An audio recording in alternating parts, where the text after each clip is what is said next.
If you are telling me you're a Muslim and you love God and He's in your heart, then you are gonna pray. And small circle of men that you can trust on, that you can rely on, that can rely on you, and then you work as a team. Whether it's physical, whether it's financial, whether it's emotional. Age 18, I went on my first tour of Iraq, and he's trying to pull the knife out.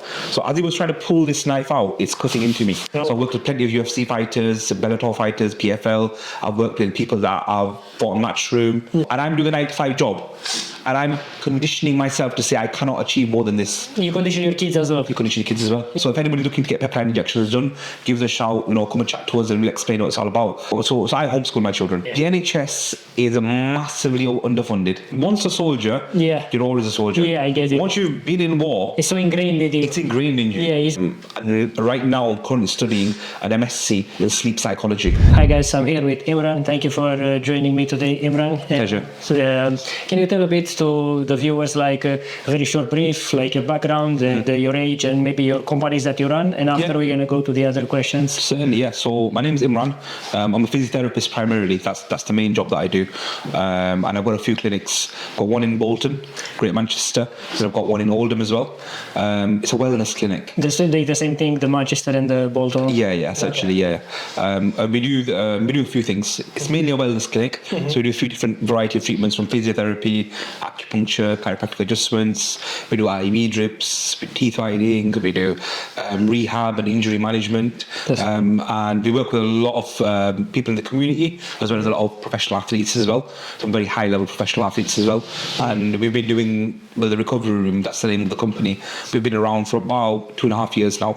It's quite fresh. But it's quite new. It's quite new. I think it's doing well, having already 2 branches now. And yes, absolutely. So I mean, people need this, no? Yeah, absolutely. This is supply and demand's always there. People are always in pain. People always have issues. Something's hurting or the other. They come to us, and we've been quite successful with our treatments. So people tend to come to us because we're showing very, very good results. We thrive off regular customers. Yeah, that's good. Is a big difference. So sometimes someone will come to a physiotherapy clinic. And I've worked at other clinics previously, and what I found in those clinics where I used to work, and even when I was working in the NHS, oftentimes you see clients once or twice. You're not seeing them on a regular basis. What we're finding with our service here is we are seeing people on a regular basis. The same clients are coming through again and again and again. So that means they find value or they feel good, so that's why they come back again. Exactly what you said there. They find the value. And you'll go to a lot of places where you won't get that value for money. Someone will pay £140 for a chiropractic adjustment, and they'll come out feeling exactly the same as they went in.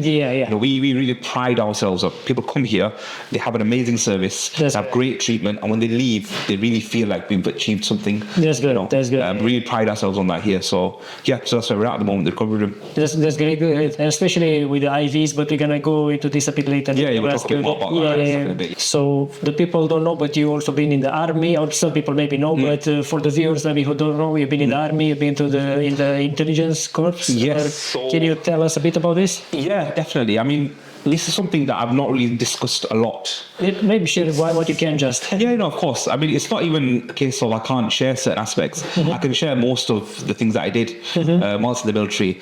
And the reason I've kind of really kept it really contained and not told a lot of people about my military history is simply because I suffer from PTSD quite severely. Trauma, There's been a lot of PTSD in the past, the activities that I did whilst in the military, and that caused me to kind of really bottle a lot of this up. So you don't want to remember. You don't really want to remember. And recently I've been through a bout of therapy where we've discussed it in a lot more depth, and I've been able to manage my perception of what happened a lot better. So I joined the army when I was 16, straight out of high school. Year 11, I went straight into the army.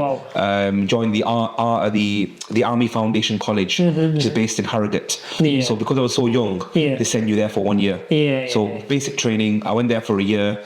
From there, I went to Catterick, which is where the infantry soldiers get trained. So I originally joined the light infantry. That was the first regiment that I signed up to. I signed up here in Bolton, actually. It was really insane. People were like, what are you doing? Why do you want to join the army? It was not something like you always wanted. It was just more a moment. No, it was the odd to the floor. Literally what happened was, when they come to your school and they come with all the army stuff. And you like so and I was like, wow, this is really cool, man. And they said, oh yeah, you could do all the training. After you're going to be able to play with guns. So I was like, why not? Let's try this. I was especially at that age. I was interesting. Yeah. You're 16, you want an adventure, don't you? Yeah. So I'm like, I'm going to be able to train with rifles and weapons and guns. I'm going to get all the military training. Yeah. But I'll improve my fitness. And I thought, why not? This is something that I can really do. So I decided to go for it. I kind of ignored what everybody was saying, what people are thinking. Yeah. I said, I'm going to dive in. So spent a year at Army Foundation College, then went to Catterick, did my phase 2 training there with light infantry. Age 18, I went on my first tour of Iraq. Oh, wow. So that was... So you're just patrolling, or what was this? Was that war, no? No, so this was during the Iraq War. Oh, wow. So this was very much so during you're that quite phase. young. So we're talking 2006. Yeah. And the 7/7 attacks had just happened in 2004. Oh, yeah. And we were still facing the backlash of that. Yeah. So 2005, beginning of 2006, I'm in Iraq. And it was with the Light Infantry Regiment. We were patrolling around the Basra area, and it was an insane time because it was fairly dangerous. I can imagine, yeah. Our routine was 6 hours on and then 6 hours off. Okay, so you're patrolling for 6 hours and after someone else, no? Yes. Okay. So you go out with your platoon. Well, it was sections. There were like people like 8, 12, 10, 12 man teams. And you go out for 6 hours. You patrol the area that they've designated for you. And after 6 hours, you come back. Yeah. And then when you come back, those 6 hours are for you to rest, eat, and clean your equipment. That's good. And then you go out all there for 6 hours. Yeah. And you do this back and forth. All the time. Every day, all day. Wow. There's no weekends, there's no days off. You do this day in, day out. How long was this for? 6 months. This was a 6 month tour. That's cool. And from that tour, when I got back to the UK, I then transferred to the intelligence corps. But there's quite a lot happened in that tour that kind of really woke me up. It made me realise that there's a lot more that I could be doing. Okay. I was a bit limited. Yeah. So after you realize I can go on this side or this side, I can. Yes. Okay. It was actually quite interesting, the story what happened, which really triggered this. I was at a vehicle checkpoint, and it was a joint American operation. So the Americans were there, and we were there as well. So my boss comes over to me and he said, Imran, he goes, do you speak Arabic? You speak Arabic, don't you? And it wasn't a question that you speak Arabic. Yeah. I was more like, you do. Yeah. You speak Arabic. And I was like, no, boss, I don't. And he was like, why don't you speak Arabic? I was like, because I was born. I was born in Bolton. That's why. What did you expect? Because when I've just told those Americans that you speak Arabic, so you need to get across there. I was like, oh no. So I've gone across and I've just put together random words. I don't even know how they got through the checkpoint. We've gotten through the checkpoint, and then my boss said to me, look, you're a bit wasted in this regiment. I think you need to look at furthering yourself. So he then recommended I join the intelligence corps, go and do a language course. So that I ended up transferring to the intelligence corps. That's cool. I did what's called phase 3 training. That's where they do all the things that are specific to your regiment. So all the intelligence training, the nitty-gritty stuff, we did all of that. That took about another year, the basic side of things. The military was very much ongoing training throughout my whole career. You're always training one thing. All the time you're doing something. All the time skilling yourself up. Exactly, some sort of skill that they're doing for you. And then after spending nearly a year and a half in the intelligence corps, I then commissioned. So I went from being a soldier to an officer. Okay. So they commissioned me, and it's quite typical. This a lot of soldiers. Other people do this. Okay. Yeah, it's quite typical. Nothing special. During that phase, they also said, okay, look, we want you to learn a language. So Arabic literature Arabic was what they wanted me to learn. They were still in Iraq. I said Arabic would be a good language for you to go and learn. So then they put me on a language course. That's good. So they got me learning Arabic literature, which was really brilliant. I realized now you're fluent in. I would say I'm not spoken for a little while. The problem is you don't practice enough. You don't really. But I can hold my own. I've travelled a fair amount, and I speak well, no issues. So that was a good skill that I managed to pick up through the army, the military, and then I spent the rest of my career in the intelligence corps. Did another tour of Iraq, and then I did a tour of Afghanistan as well. Wow. Before leaving. Yes. It was quite interesting. Did you had any victims or something, like any of your colleagues or something? Did you? Or that? So I suffered a lot of injuries. So I've got shrapnel injuries in my leg. I've got there's one specific one that was quite a daunting time in my life. My mother really panicked, because it was very much, it happened so quickly. And I so my first tour, that I went on, I didn't tell my parents I'm going. Yeah. You know, I hid this fact. Yeah. You know, I said to them I'm going to some, you know, placements from university. Yeah. You know, and they were like, okay, that's fine. So they weren't really aware. Yeah. And it went so fast, the tour, it went so quickly that it was kind of went without even anything happening. Yeah. The second time I went out, I did the same thing. Yeah. I didn't tell my parents and tell my family where I'm going. I just kind of said, look, I'm going away for a little bit. You know, university, education, blah, blah, blah. So I was in Afghanistan. And what's happened is we're doing a joint operation again. It was with the Danish, and we were doing room clearances. So we've been given some information for intelligence, telling us there's. So you get to go in each room. In each room, yeah. You clear the whole house one by one, and we've been given some information. The weapons cache in location. So we've gone there. We're going to do a house clearance. Yeah. The information that we were given was there's 3 enemy soldiers inside. So we were working off 3 enemy soldiers. You know, we've done infrared scanning. We've not found anything. So we're like, okay, it's going to be okay for us to go in. We've cleared 2 rooms. We've had 3 confirmed enemy kills. So we're like, okay, the house is clear now. So I've kind of switched off a little bit, which I shouldn't have. You know, now, someone extra. Basically. So I've gone into the next room, and there was someone in there, and he was hiding in one of those large metal cabinets, you know, which interfered with the infrared imagery. So we didn't know. So you couldn't see. Yeah, we couldn't see him. Okay. So he's burst out of this cabinet. He's then grabbed me and slammed me against the door. And the door slammed shut. Okay. So you just hear him there? I've just gone in, so it's just me and him in that room. Oh, wow. Okay. And he's very up close to me. Very close. And my adrenaline is spiked. I can imagine. You know, completely out. Surprise. My colleagues are on the other side.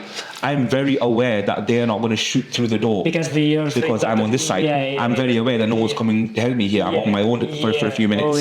So I'm thinking, what do I do? So this guy's right up and close to me, and I can't get my rifle. He's pushing against me, and I can't bring my rifle around. And then he pulls out. It was like a kitchen knife, right? Wow. And then he starts just slashing at me right across my chest. And he's slashing me, and then I've got body armor. You have body armor, okay. So I was very lucky at this stage. But then what happened? As he slashed, the blade went up, and there's a bit of fabric that holds the armor in place. They went through there? Went through the fabric. Oh, wow. And then the blade got stuck between the armor and my chest. And he's trying to pull the knife out. So as he was trying to pull this knife out, it's cutting into me. Deeper and deeper. It cut through a few ribs. Went quite deep, to be fair. And at this point, I hear a huge bang behind me. I've gone flying halfway across the room. I hear gunshots. From what I remember, they've dealt with him, and then they're dealing with me now. Like, what's happened to Imran? So they've come across. They've had a look. Pile of blood, like blood everywhere. And it was very dark as well. So most operation that we did at night time. So it's a night. They're not to try to get it by surprise. So it's very much nighttime dark. And it's not like the UK. You've got street lighting. You've got it's pitch dark. You know. So we've gone in, you know, they've got the head torches on, they call them the laser light modules that they put on the rifles. They've got them and they're shining them everywhere. So I'm seeing lights, and I'm like, adrenaline's calming down. I'm feeling pain now. Then I look around me, and it looks like a pile of black oil. So you know, blood in the dark. It looks dark. It looks black. It's a weird color. And I'm thinking, what is all this going on? From you? It's from me. You know. So anyway, they medevaced me out. I was here in Birmingham Military Hospital for like nearly 6 weeks. You know, recovery. At this point, I'm in the hospital. It's been 2 months. My parents are still not aware. No one knows. And they're looking for me. I've not called, I've not messaged, I've not emailed. We used to have this email system in the army, e-Bluey, you know, for sending emails to family. You had that already? This I didn't send anything. So they're like, why is it not contacted? What's going on? So mum was panicking, family's panicking. Anyway, in the end, you know, we managed to figure that out. And that left me with, you know, trauma. You know, it's you know, it makes sense that would have. It left me with quite a lot of PTSD, to be fair. You know, this is the mad thing. This is the crazy part. You could have been dead. Oh yeah, absolutely. Within 2 months of coming out of the hospital, I was back. It's crazy. They sent me back out. I think it's also a matter of you didn't know anything else to do, no? In a sense, like, go back to work. You're ready for work, go back to work. So that was my work. You know, and so that was quite an insane time, you know. And then the odd thing was on the same deployment, there was an IED explosion, which took out 2 vehicles in our convoy. We ended up with shrapnel injuries in my leg. It was pretty severe from the explosion. So I was like the third vehicle behind. The force of the explosion sent shrapnel through 2 vehicles and then into our vehicle as well. So it's come through and then it's gone straight into my leg. Yeah. You know, it was pretty horrific, that injury, to be fair. So these are the kind of things, and this is just a part of the physical trauma. Yeah. You know, that's just a part of it. Yeah. You know, there's a very dark side of things. Yeah, you know, imagine. most veterans, a lot of soldiers, they tend to really bottle up. Yeah, they don't say anything. They just keep it, and you know, part of it's because we're taught not to say anything. Yeah. You know, it's almost ingrained into us. Yeah. You know, what you're doing, you should be proud of it. Yeah. You know, like I can remember like having this conversation. This is my second tour of Iraq, and it was in a bit more of a senior position. I was there as an officer, and I was working in a department called the J2X. It's where we deal with all the intelligence. So the raw intelligence comes in from all the different agencies, and it comes to us. Then we deal with it all, and then oftentimes it's used for planning and prep for operations. I mean, at one point, some of the reports that I was collating was landing on the PM's desk at the time. You know, so it was very high level reporting. So we were in that situation, and I could remember speaking to my boss. I said, "Boss, like everything I'm seeing around me, you know, the structure that we're using, systems that we're dropping. I mean, for example, JDAM is a piece of artillery that can remove a kilometre grid square off the map." So it was very dangerous stuff. Very dangerous pieces of equipment. I said, you know, we're using this sort of equipment. We've got Apache helicopters in the air. You know, we've got some serious bits of kit. Why are we using this? And why are we doing things the way we're doing against, essentially, it's a civilian population with a bit of armament. You know, these guys are just basically civilians that have found some guns. You know, they're not organized, not structured, and if anything, we're causing a lot of collateral damage. And our surgical strikes are not surgical. You know, what is going on? And like, why you didn't go harder on them, I mean? No, why are we going so hard? Okay, it should be a bit. We need to step back and really think. I'm a big believer of cut 10 times and chop once. So you can measure 10 times and cut once. I get it. What we were doing there was we were just mowing everything down. Literally. I mean, in Basra, we had pieces of world heritage. I'm talking not Islamic heritage, not Arab heritage, world heritage architecture. And destroyed. That's been around for thousands of years. Insanity. You know, like what the things that are destroyed, it really astounds me to this day that we lost that. I mean, Iraq is known as the cradle of civilization. What they say, anthropologists have gone back and said the human origin, our first humans there. Wow. You know, it's where the first civilized people were. The first universities ever was there in the history of humanity were there in Basra and Baghdad. You know, it's crazy. So things that were destroyed. So I said to my boss, I said, "Look, what are we doing here?" So he goes, "Imran, this is what it is," and he goes, "We're known as the grey men." And and the reason they call us the grey men is what they say is you do the dirty part. You do the dirty job to keep the mission clean. So you're doing all the stuff that no one wants to do. I get it. No one likes doing. But you're doing that so the mission stays clean. Now, this is how they would make you think. I get you. You know, it's not correct. I don't believe that. You know, I certainly don't believe that. You know, I think we could have done a much better job, but I think this was the internal propaganda that they fed us to keep us calm. Keep you calm. Just keep doing what don't ask questions. Don't answer many questions. And it is very much like that. The military, I can imagine it's like that. You don't ask questions. You just need to follow the order. Like when I first joined, it was all about where do I fit in. I'm a Muslim, I'm an Asian, I had a beard, I want to pray, I'm young, I've got life experience. They didn't put you to take it to the beard? No, alhamdulillah, I was very fortunate. For the entire career of my military, I was allowed to keep my beard. You know, and I didn't do anything special. I just asked, and they said, "Yeah, it's fine." You know, they didn't kick off about it. There's no issues. But what I realized was, if you don't know your place, they very quickly put you in your place. If you don't know what you're good at, they'll find out what you're good at and make you very good at that. I can imagine. So that was a big positive in the military. You know, if you're going in and you've not really got much of a direction, they will find the skills that really you're good at, and then they'll apply you to that's good. That's good. You know, and the way the hierarchy is, there's not really any room to but I don't want to. I should do it. It's systematic regime, you know, and it works. That's good. It absolutely works. If it works, that's why they do it. Absolutely, you know, it works. So this was kind of like my time in the army. You know, it was a good time. I'm not gonna lie. It was interesting. I learned a lot. It really made me who I am. I can imagine it expanded you, if you get me. As a person, as it experiences, mind expanded. And what I find is my interactions with people that are not from my own cultural background or religious background is very smooth. It's easier because of that. Yeah. Because of the army. Because of the military, yeah. Okay. I can say I have conversations with people from all walks of life, primarily because that's what I did in the military. Yeah. You know, I was forced to do that. Yeah. You know, during my time in the military, I traveled in 23 different countries. Wow, that's a lot. You know, a lot. There are people, they probably all their life they don't do 20. Well, there are people that have never left London. Yes, yeah, exactly. You know what I mean? They never left Bolton. Yeah. So I was very fortunate. I travelled a lot during that phase Yeah, of my life, and it gave me a lot of experience. Yeah, I met a lot of different people, and I'm not just talking about travelling to holiday destinations. No, like see the culture, the different life, even the harsh parts. No. Yeah. I mean, we went Sierra Leone, we went Brunei, we went Alaska. There were places that people just don't generally travel to. Exactly. You know, we went there for training for different things. Do a lot of interesting things. That's cool. Like some of the things that you just can't even do as a civilian. I can imagine. Yeah. We did halo jumps, so high altitude, low opening jumps. So this is where, with the parachute. Yeah, so this is so high. Yeah, it's so high that you're above radar scanning. Oh, they can't scan you. They can't scan you, so you're really high up, and when you look up, it's black. Oh wow! Yeah. So wow, I can imagine. So you're that high up. Yeah, it's not like you're 30,000 feet. So you don't see any more the blue sky. You see black. Huh? You see black above you. It's insane. Like jump out, and you're in the air dropping for about 20 minutes or more. Wow, yeah, it's insane. Like you've got full oxygen respirators on, and you know you got your altitude meter. It's like did you jump by yourself or? No, there's a whole team of us. So you do go individually jump. You individually jump up. There's a whole team of the 6 of us that jump. I remember doing that. I think, holy moly, what am I doing? Like this is insane. You know, am I going to actually do this? And then I remember doing it. I thinking, wow, this is a very unique experience. I would say so. Yeah. So stuff like that. You know, we did jungle training.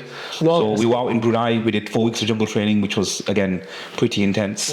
You know, you see things there, and you eat things there that you never think you'd ever do in your life. Some crazy stuff, man. Honestly. And then we did Arctic training up in Northern Canada and stuff like that. There were times like the cold is a different cold. It's very cold. It's a different cold, brother. We complain about the cold in the UK. That is a different cold. Honestly, I remember I was at one stage I was lying down and we were in a prone position.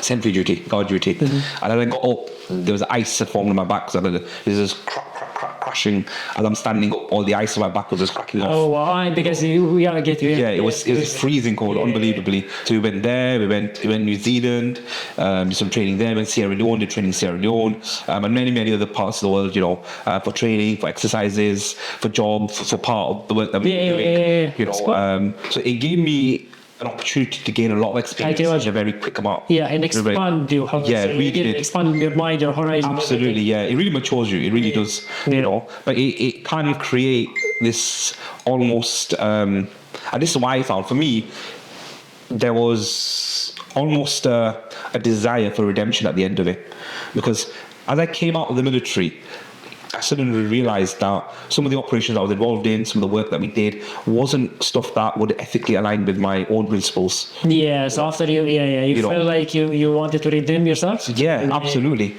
You know, and for me, it's like you kind of feel like, what could you have done?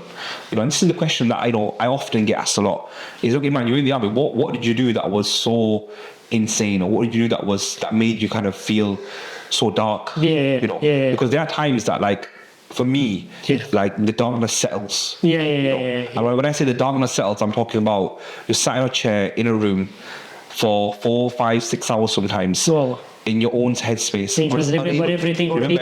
Everything. You're just recalling and reliving, and you're not just reliving it. What you're doing is you're reliving those memories, and it's almost like you're splitting off and wondering what would have happened if you do different, if I'd done this different, if I'd spoken to that person different. And you just ruminate and you ruminate and it's a very, very dark place. You can imagine. And it's not even like anybody can understand what you're going through in that situation, unless you've been there, unless your friends have died alongside you there.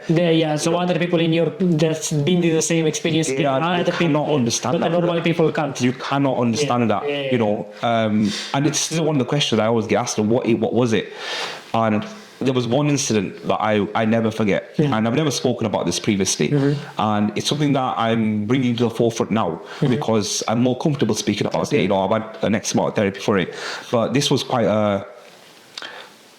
what's the word I'm looking for? It was probably the single biggest trigger point for me to make me think, what I'm doing, I had to stop this. Oh, I had to leave this environment now. So we were in Afghan.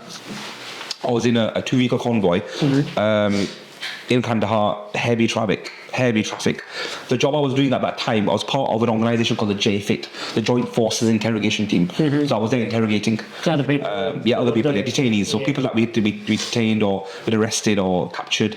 So soldiers and Taliban warriors and all these kind of things. So my job was to interrogate them. So this is what I was doing. And this was a simple transport convoy. We weren't planning on anything happening. Heavily dense population. We were literally going through traffic in Kandahar. And then suddenly we came to standstill traffic. Now, extremely hot. We're talking, it was about April time. Oh, okay. It's insanely hot it was. So what we had done is, because it was so hot, the Land Rovers had no AC, the ones that we had. So we know the casing, we took the casing off. Oh, okay. So that make you cooler, basically. Cooler, but also weaker for the enemies. Yeah, you were vulnerable. Our kind of concept was, look, we're going to be going through like downtown traffic. Yeah. We're going to be going through. It's not going to be dangerous. So we didn't think anything of it. Yeah. And I thought to myself, I've got a couple of Marines with me. I'm going to be okay. Yeah. I worked a lot with Marines and the paras, and we worked a lot with the elite regiments. Because their job was to spearhead. So they were the first regiments to go in. So they needed raw intelligence. They needed intelligence. Yeah, I get it. So intelligence got always worked very closely with them. So anyway, we're going through this traffic. We've come to standstill traffic, and all soldiers are on alert now. So I'm looking across to my right hand side, and just in the distance, I see this child walking towards me, and he's got something in his hand. Grenade. That's what I thought. I thought it looks suspicious like a grenade. Must be about 8-9 years old. And he's walking towards us, and he's not stopping, and he's making a beeline directly for us. Looking at us directly, he knows where he's coming. So I'm looking across, I'm thinking, okay. So I said, make ready to everyone. I said, make ready. So everyone's hot rifles made ready, and I said, danger, and I've explained where the danger is. And they looked across, and then one of my colleagues that were in the vehicle with me, he goes, boss, he goes, are you sure? I said, trust me, I've seen that he's got a grenade in his hand. Get close to us, and then he puts his hand out, and we can see the grenade clearly. You can see it now. He's done this. And at this point, he's maybe about 10 meters away from us. Very close. Very close. And they're waiting for, what do we do?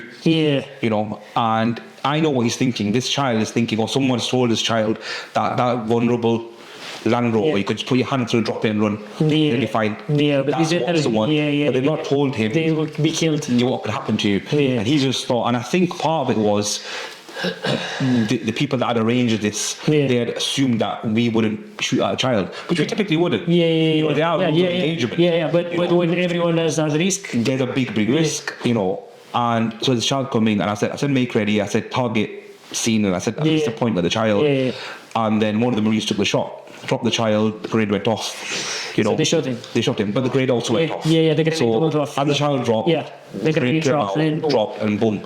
So maybe I think there was about six fatalities that day. Wow. Our vehicles committed damage as well. We were all safe, but that incident, it left me, I would say, almost catatonic. I can imagine. Because I couldn't it's not something that make sense of it. I couldn't, in my head, I really, to this day, I say, who will do that to that kid? Who will send that kid to do this?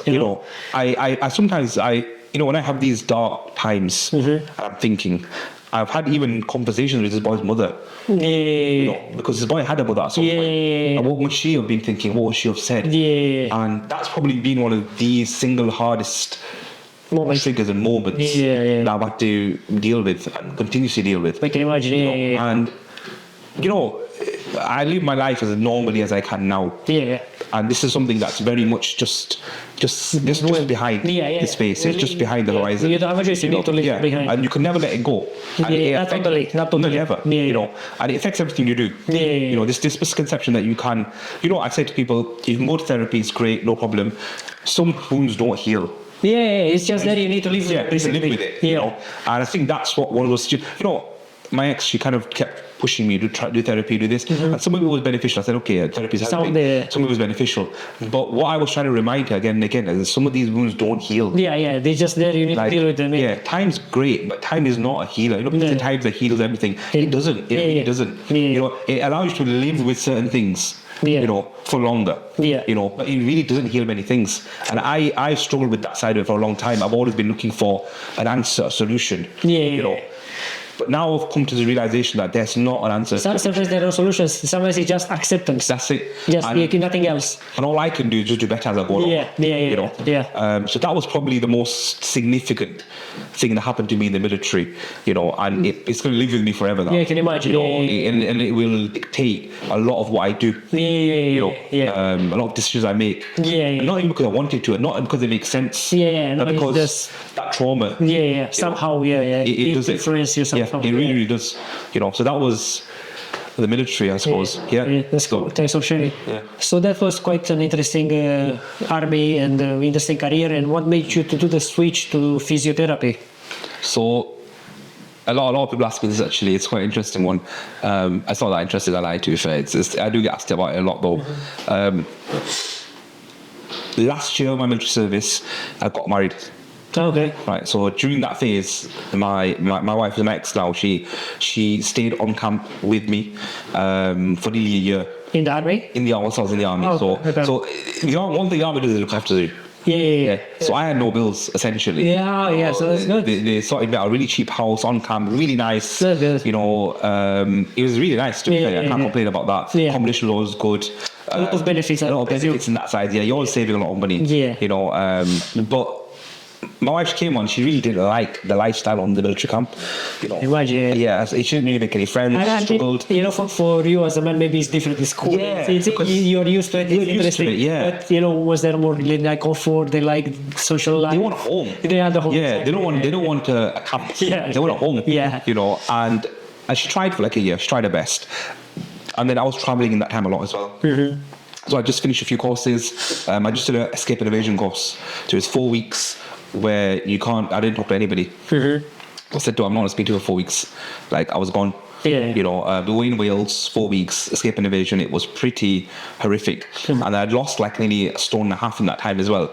So when she saw me like a month later, she was like, what happened to you? Like I said, I was so in sex. She was like, I can't deal with this. This is just too much. So anyway, so we discussed it and she was like, you know, I think you need to come out. So I said, okay, I'll do that. So when I left, the weird thing was I got so many job offers in the private intelligence world. Oh, wow. Because it was like a direct transition. I had all the skills and requirements that they wanted. So they needed you. They wanted that. So, and there was a lot better money as well. Okay, you know, much better money. But again, you're going back to the same job. So you don't want to see the system. Forget about the system completely. So I came back to Bolton. We moved back to Bolton, and then for about 6 months I kind of just bummed around, like didn't do much. You know, I had a job in you know O2 call centre in Bury. I think so. So I had like a call centre job. You know, it was very monotonous. I can imagine. And you're used to adrenaline, adventure, traveling, training. And after doing that, it's honestly, I literally went from a job where they would ring me from GCHQ. So GCHQ is basically where we collect most of our intelligence in the UK. It's high. They'd ring me and say, Imran, can we get your opinion on XXY topics? You know, we're seeing this on the ground in, let's say, Afghanistan. What is your thoughts? And I'd be delivering presentation for that level of reporting. And then to go from that to welcome to O2, how can I help today? It felt very it's very difficult. I think so. I think, for sure. One of the things you'll find in the military, especially if you've done well in the military, it will give you an ego. You know, it left me with... Or an ego and identity, maybe. I don't like, this is me. This is what I'm doing. You know, even to this day, it's one of the first things I introduced about myself. You know, I mean, I left the military a long time ago. 2013, 14, I think. It's been a long time. But I still always have this internal persona. You know, that once a soldier, you're always a soldier. I get it. Once you've been in war, it's so ingrained in you. It's ingrained in you. It's part of you. It's part of who you are. Like, you know, going to war is literally that. It's not something that everybody can do or does want to do or should do. But once you've been in it, it's... You're not, you know the term warrior, people use this term very loosely, and it refers back to someone who's fought in war. You know, like once you've fought in war, you're a warrior. Once you've come out of there, you're still who you are. You know, and you still have the same skills. You know, I'm constantly finding myself holding myself back. Constantly. You know, people will come into my face, they're aggressive. I'm holding myself back because my fear isn't that I'm going to get hurt. No, that he will get the first. Actually, I'll do something stupid. You know, I'll do something overly aggressive, and then I'll get myself in trouble. For sure. You know, and you're always holding yourself back. Yeah. You know, and you think to yourself, okay, the skills, what skills do apply to civilian life? Yeah. You know, so confidence, you gain a bit of that. You get a bit of organizational skills. You tend to learn grit in the military. Yeah. Like I am able to, and I can still do this. I don't like doing it this day, but one of the reasons I work very well in the NHS was I was able to do 70, 80 hour shifts, and just think it was normal. So after the military, you went to NHS? No, not straight away. But this is, I'm just saying as an example. When I was working in the NHS, his ability to work 70, 80 hours, from there. not struggle and just carry on working. It was easy for you. It was fine. Yeah, because you're used to army. Absolutely. You know, it's like it's almost like a drive. You have to be always doing something. So I'm ADHD as well, by the way. So I've been diagnosed with ADHD. So I struggle not to be doing something anyway. But that gave me an even more of a drive. I get constantly want to do things. Because you need to feed your dopamine. Yes, exactly. Sorry, going back to the ego thing. So you do the ego as well. So I was starting this course and what do I do? So I literally Googled the top 10 in-demand jobs in the UK. Yeah, cool. So physiotherapy was actually at that time one of the top 10. Oh, okay. So I said, that's what I thought. why not do that? Yeah. I said, I need to earn money. It sounds good. Let's try it. So I had to go back to university. So I spent 3 years at Manchester Metropolitan University, did my BSc in physiotherapy. Once I completed that, I then went and worked in the NHS. And I worked in the NHS for like 7 years. A variety of different trusts. I just built my knowledge base. As a physiotherapist? You know, I built my knowledge base. I did a few extra courses. I did my prescriber's course. And then I went and did my PhD. I finished that in 2022. And that was in pain management specifically. So I completed that. And right now I'm currently studying an MSc in sleep psychology. So there's like a master's degree? A master's degree, it's like a postgraduate master's in sleep psychology. Sleep psychology. A lot of people don't sleep well these days. A lot of people don't sleep well. You know, for me it was more of interest because I don't sleep well. I sleep about 3 hours a night. On a good night. You know, I get about 3 hours sleep a night. Most of it's because I struggle to sleep because of PTSD. It's as simple as that. You know, I get a lot of night terror things, so it's quite a struggle to be fair. And that's I operate and work on them 3 hours sleep. But that all kind of spiked my interest in this field. And it's fascinating. It's incredible. I can imagine. Incredible. And I think you're gonna be able to help a lot of people. Absolutely. That's the plan. So that was the transition. I went from the military, went to the call center for a few months, literally Google, and then I was like, yep, I'm going to do this physiotherapy course. As I went and did it, It's cool. As you say, you have this power, or some people listen to other people what to do, but you just went to the army not because you decided to. I did that. And then you went to the physiotherapy just because you decided to. I'm terrible. So but it's not everybody. You just do what you want. Some people don't have this courage.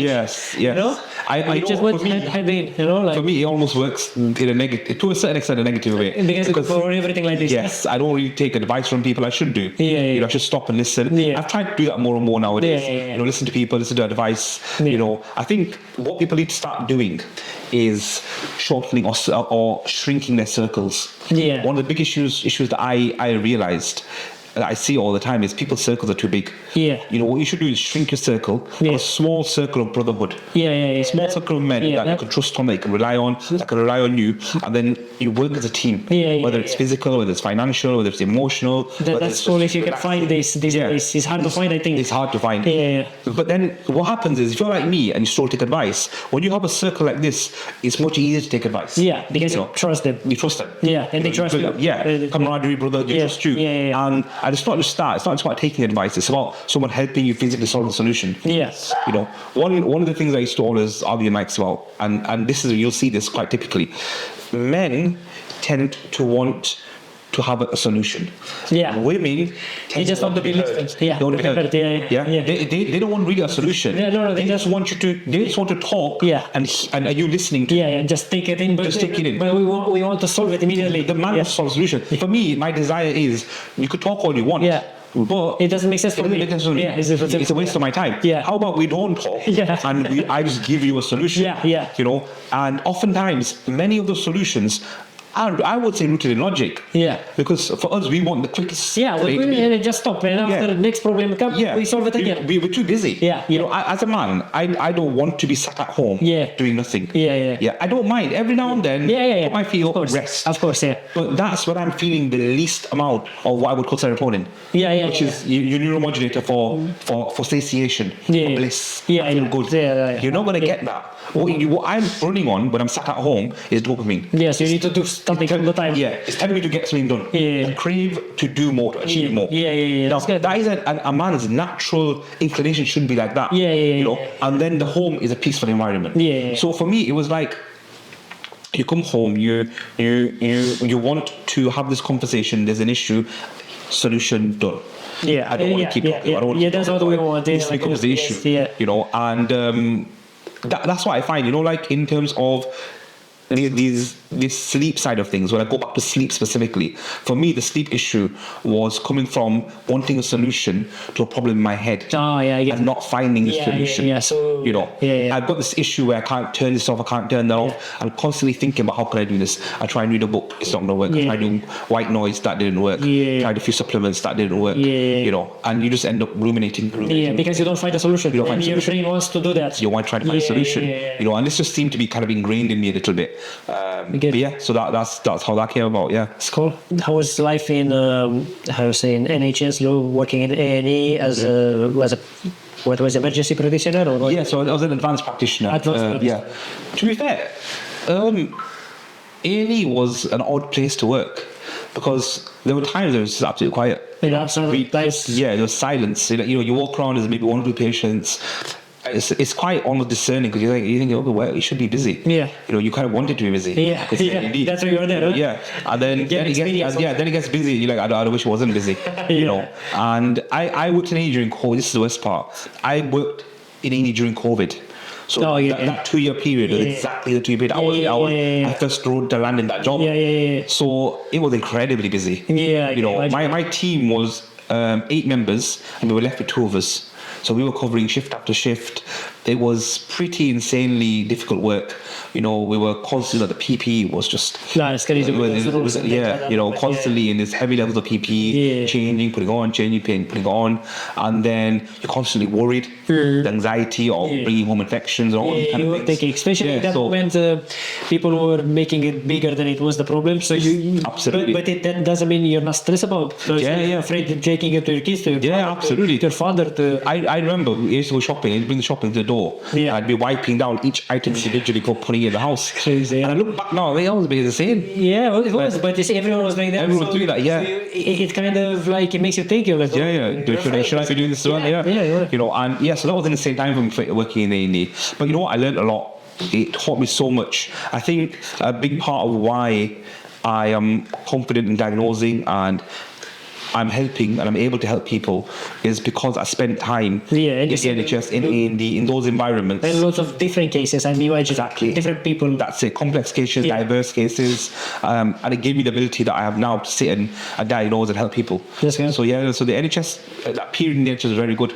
You know, I did learn a lot, and A&E, it's one of them where you see things that you kind of almost wonder should this be in a movie. Yeah. Like I can remember so at one point I came to Blackburn, A&E Blackburn, so Lancashire Care, this is the name of the trust, and there were these trolleys just lined up all the way up and down these corridors, and there were literally just patients sat on the trolleys waiting to be treated. Wow. Some of them were bleeding, one soiled herself, one's passed out, I'm sure it's passed out, no one's checking, just because, and it's not even like staff are free to do anything, staff are with patients.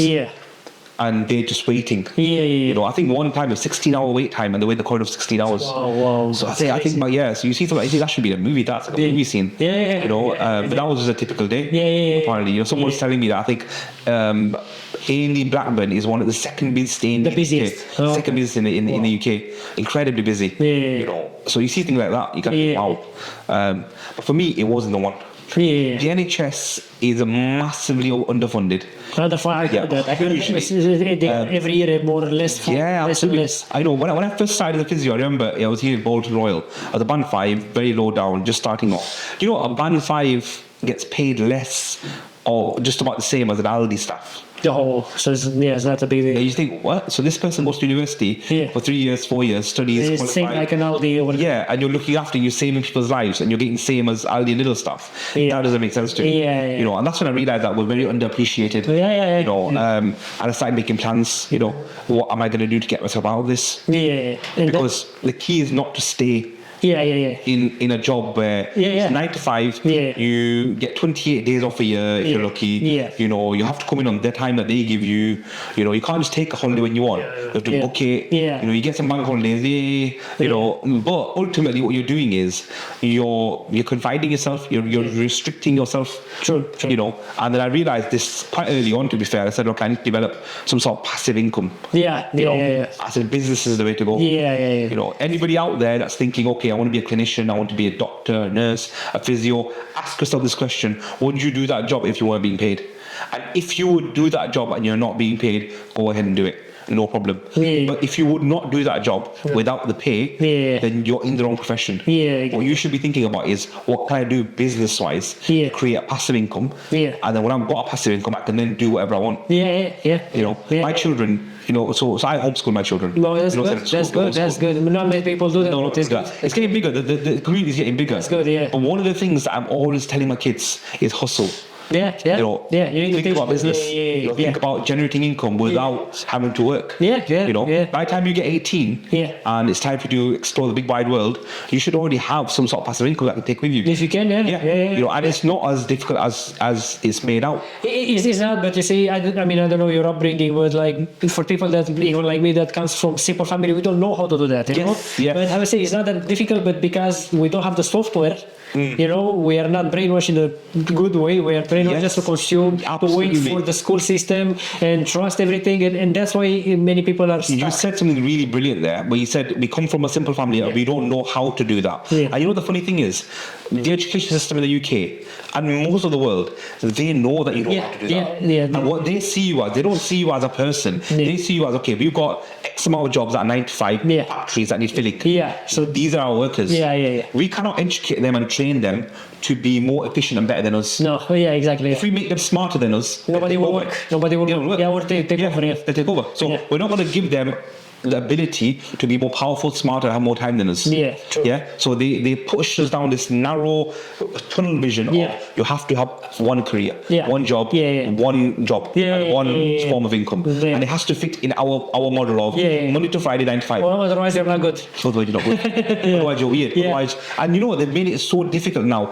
It's even linked to things like your mortgaging and things like that. You know, you could, for example, if you've not got, let's say you're self-employed. As a self-employed person, you're far less likely to get a mortgage than if you're employed. Because they're afraid you're not going to do the money. But really, you could be earning way more. You could be earning, like my income as a physiotherapist, a private clinic, is almost 3 or 4 times that of working in the NHS. I can imagine. So I can demonstrate that with the money in the account, but it will still make it more difficult.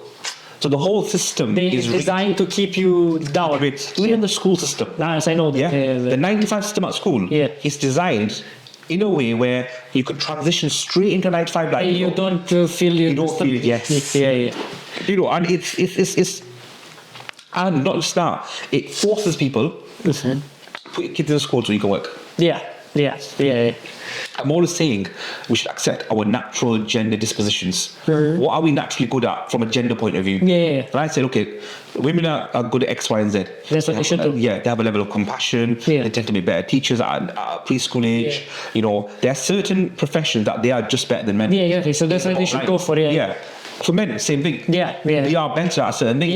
And this is not just me saying, because I'm being sexist. No. We look at the STEM sciences. 99% are men. How many women do you know that are going and working in the sewer system, cleaning out? No. They don't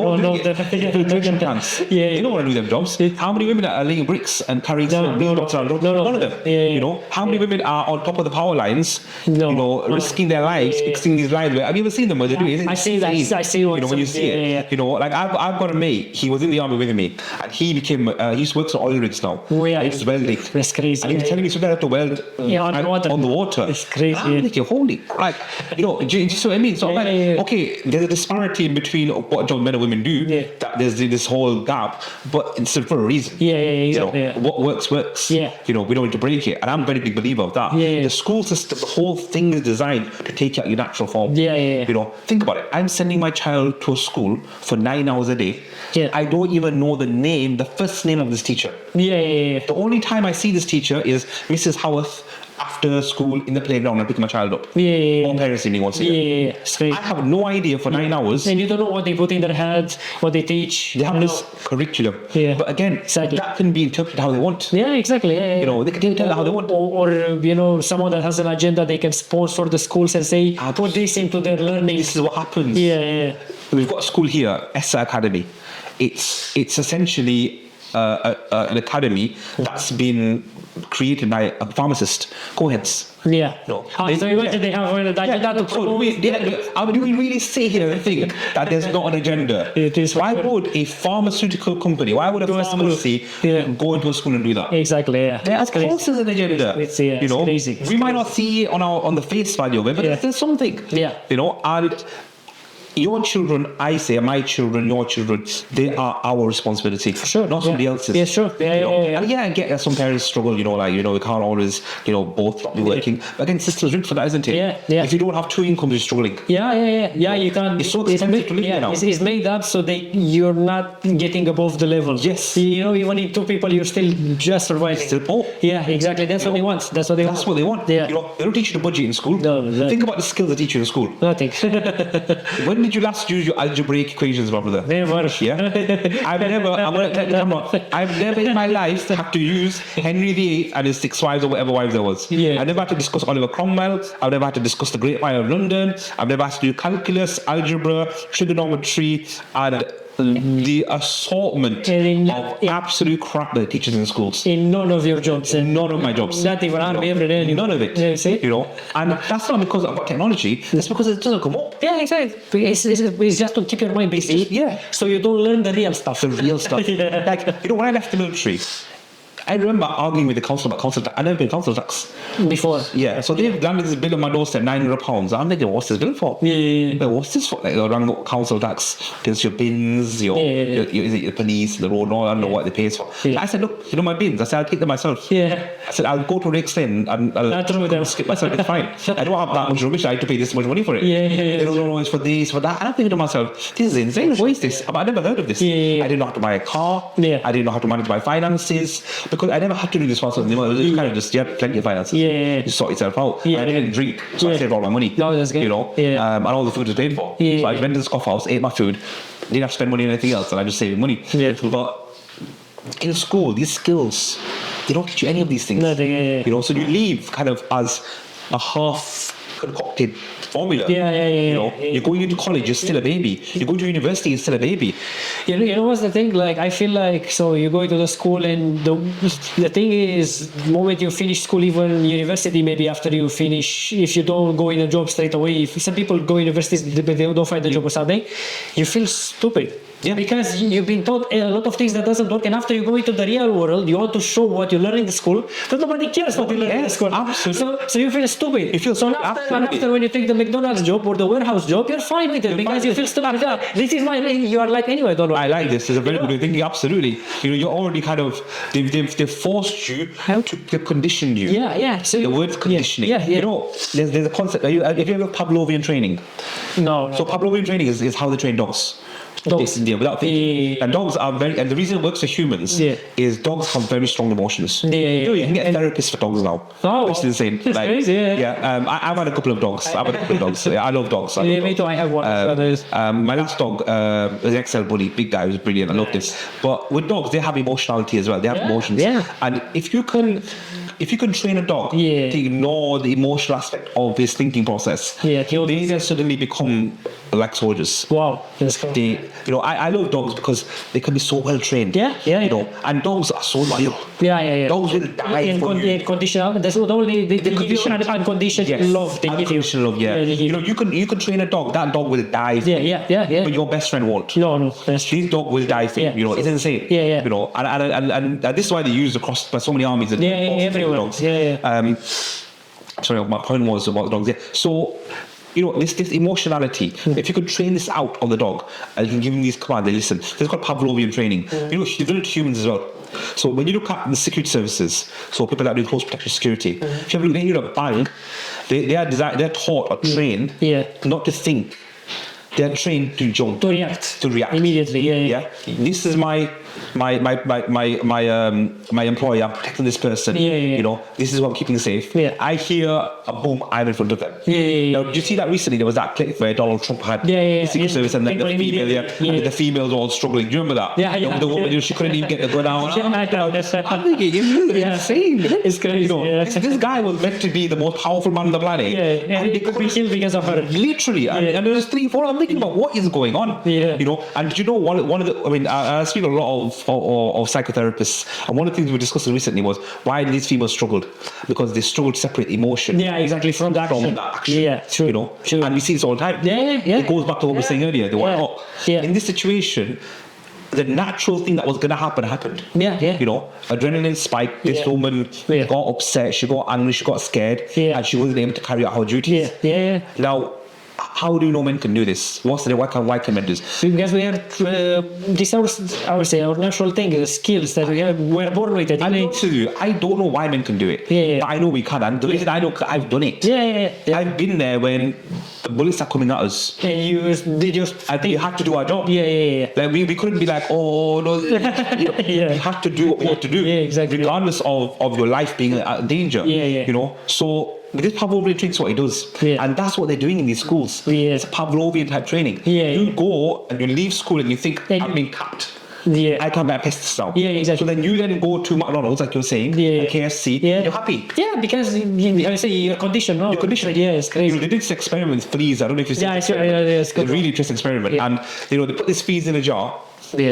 And then the fleas are jumping out of the jar, because they can jump higher than the jar. And then what they do is put the fleas back in the jar. They cover the jar with a lid for so many hours, and then they remove the jar, and the fleas are never able to then again forever jump out of the jar. Forever now. Forever, because they've been conditioned. They've been conditioned. Forever they can not because the lid's there, because they have told themselves we can't go past this barrier. The best part, this is insanely. When you look at it, it kind of makes you think, whoa. What they then did was, they looked at the babies of these fleas. The next generation, they had the same trait. I mean, you pass it down generation. Exactly. When I'm at home and I'm doing a 9-to-5 job, and I'm conditioning myself to say I cannot achieve more than this. You condition your kids as well. Their kids could do the same thing. You know, if they see their father and mother working all their life, they will do the same, because they don't know. It's not that because they want to; they don't know what they're doing. You know, we saw a similar one, and this is really good with monkeys. Now, I'm going to try and remember this, but this is really interesting. It's fascinating. It was a neuroscience study, but they were looking at monkeys specifically. What they did was these monkeys, they put them in this zoo cage and they placed some food high up on the tree. And then every time one of the monkeys would try and get that food, they would jet wash and spray all the monkeys down. The blast wash. And then the monkeys eventually stopped doing it. The monkeys eventually stopped trying to go for that food. Because they were punished. They knew. So the monkeys in the society, they knew that the food up there is dangerous. We can't touch it. There's nothing wrong with the food. The food's fine. But there's some of them sprayers. What they then did was introduced a new monkey into the system. That they didn't. I didn't know about the jet washing. So there's a monkey standing because there's some food up there. I'm going to get the food. So the monkey's going to get the food. All the other monkeys have grabbed him and pulled him down. And beat him. Beat him because you can't go up there. This monkey doesn't know why I can't go up there. Why? He's never had the water experience. But the other monkeys that had the water, they're forcing him. No. You cannot go up there. What they then started doing was replacing the monkeys one by one. You know, over the weeks. And now several weeks later, you've got a completely new cohort of monkeys. None of them have ever experienced the jet. They don't know. They don't know. They don't know it's a punishment. They don't know it's a punishment. But none of them are going for that food. Because they've been conditioned. In their head, they think that there's something wrong with that food. If I get that food, something's going to happen. I don't know what's going to happen, but something will happen. That conditioning has taken place. It's the same way with us in the society, when people don't try anything because everyone say, why should you do that? You can fail. Everyone fails. Why should you do it? And then 10 people tells you this, it kills the idea. Absolutely. You know, at the end of the day, and failure is only a failure if you've not learned anything. Exactly. If you learn something, it's a lesson. It's a lesson, exactly. You know, and that's how you have to think of that. You know, I know. And this is why we're in the homeschooling group. I don't want to explain it, but you know, that's why we're in the homeschooling group, because we realize that, you know what, we can really take control of the kids' education. You know, they get taught relevant subjects, things that apply to them, and we've seen them progressing really well. Sometimes don't get me wrong, you get some kids who academically are very bright, they excel in the school environment. The majority of kids don't excel. The school system is not designed. It's not designed for you to show the genius. It's not designed for that. If you take a monkey, an elephant, a snake, and a fish, and get them all 4 of them to climb up a tree, the monkey will win and the other ones will feel stupid. But it's not their fault. It's not their fault. They are not. My son, I remember when he was at nursery, so we put him in nursery when he was like 3 or 4 years old. I got a call from the nursery nurse, and she was like, you mind coming in, Mr. Khan? We're having a bit of an issue with Faris. So I've gone down, and they say he's climbing on everything. He's climbing over the gate, into the kitchen, climbing on everything. I said, is he good?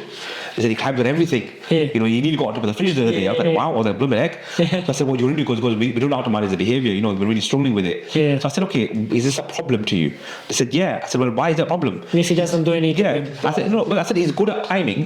Put him on the climbing frame outside. Arrange, schedule in more outdoor time so you can climb on the climbing frame. That's good. He's good at climbing. Encourage the skill. He might become world climbing champion or something. If you're restricting that from now, and don't get me wrong, if he's being abusive or violent, there's certain activities that we don't want them to do. Of course, But this in itself can be so quickly diverting to something healthy. Why do we do that? Because they get comfortable. They just want everything to be in line, but they forget they are adults and they are kids. Absolutely. They forget the kids they need that, and they just want to behave like adults. You can't. You absolutely can't. So this was the route of homeschooling. How did you make the transition to open your first business? So this was what I did was about 4 years ago, I think, I started a company called Fight Club Physio. Fight Club Physio. Now that was predominantly, so I was just finishing my PhD, and I was helping a friend of mine, he's an MMA fighter, Saul Rogers, he's a local guy, really good, really nice brother, and I was helping him with his elbow. He had a bit of an issue, and apparently I helped. He then recommended me to somebody else, and at this point I had no private business. So I was looking at the NHS. Just word of mouth. Just word of mouth. I was just in the NHS. I hadn't done any private work. And then apparently I helped. I was like, that's good. I helped.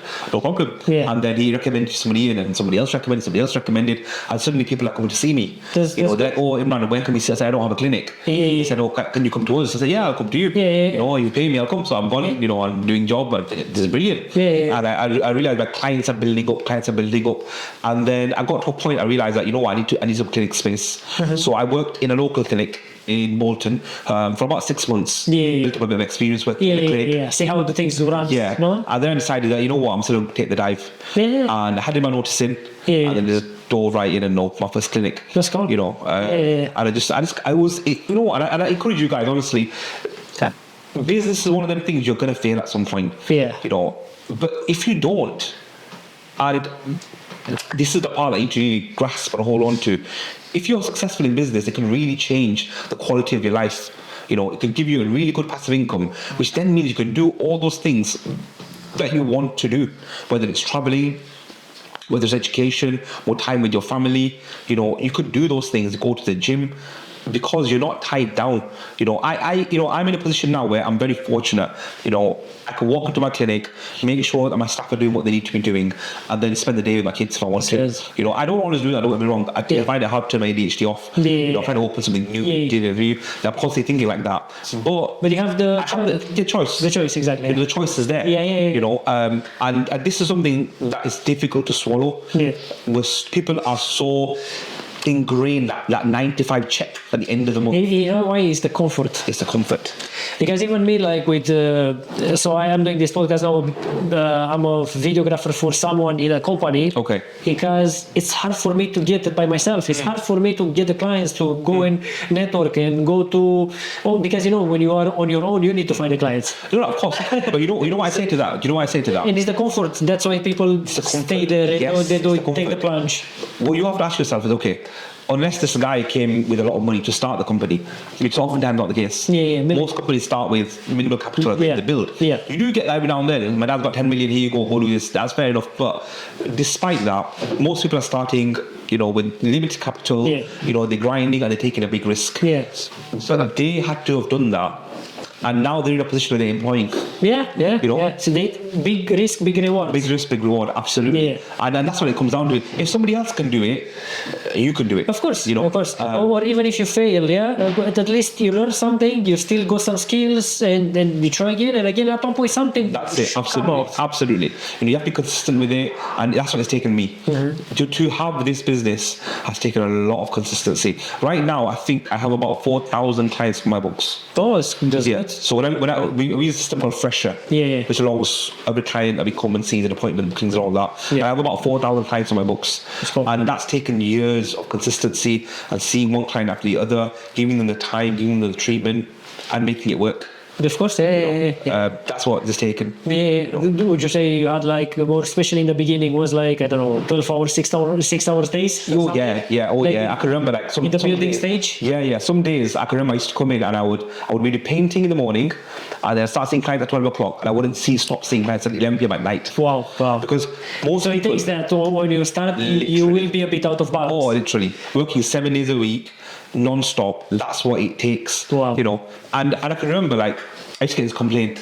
Oh, you're never at home. Yeah. You're never at home.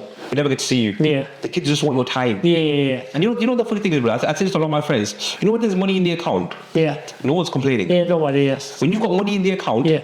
And you can give it to your mom, give it to your wife. Everyone's happy. Yeah. No one complains. Yeah, that's true. When you're taking them out for a meal or you're buying them this, no one complains. Yeah. When the money starts dropping, that's where the complaints start. Yeah. And we've seen this time and time again. That's true. And the thing is, you want me. That's fine. Yeah. You can have me, but then you can't have your lifestyle. Yeah, exactly. You choose. You choose. Yeah. You want that lifestyle, no problem. Yeah. I will give you that lifestyle. Yeah. But I need to be able to go out and do the work that's required. That's true. You know, and as a man, if you're not doing that, she lose interest in you anyway if you don't do that. Yeah. As a man, you need to be out of the house. If you're in the house, there's a problem. Yeah. If you're in the house, there's an issue. Yeah. If you're not working, if you're not earning, that's an issue. Sure. It doesn't mean women can't earn. I have a very traditional background, a very traditional understanding. Yeah. You know, as modern as I try and be, my principles are very traditional. That's good. Look, if I want to work, no problem. Yeah. But your household income shouldn't depend on a female's income. You shouldn't. You should be able to do it by yourself. Yeah. Be able to do it by yourself. Yeah. You know, and she should help you run the family, the kids. That's it. Yeah. If she wants to earn £1 million, earn £1 million, no problem. Yeah. There's nothing stopping you. Yeah. But the bottom line is, you're there for my piece. Sure. I will take all the risk. I'll take the risk, the grief, the headache, the stress. Yeah. I'll take all of it. Yeah. You're my piece. Yeah. So when I come home, you give me the peace. Yeah. You know, and that's we call it a symbiotic relationship. Yeah. You need that symbiosis. You need to, but unfortunately these days it's not really. This whole thing has been turned around. Yeah. You know, marriages. I think it's 1 in 3 was the definitive number, the divorce rate. It's crazy. I think it's gone up now to 50%. Probably, yeah. You know, yeah. I think to myself, it's just become a throwaway thing. Yeah. You know, yeah. Like every marriage has issues, every marriage has problems, but this has become a very throwaway thing now. You know, and it's a shame. It's a real shame. It is, of course it is. Yeah. And then we were entitled. This generation of people are very entitled. Yeah. They think they deserve that, and they don't want to sacrifice nothing, no compromise for anything. Yeah, we think we've seen it all. Yeah. We know everything, we've seen everything, we've experienced everything. Yeah. Like our elders, generation before us and generation before that, they've seen real adversity. Yeah.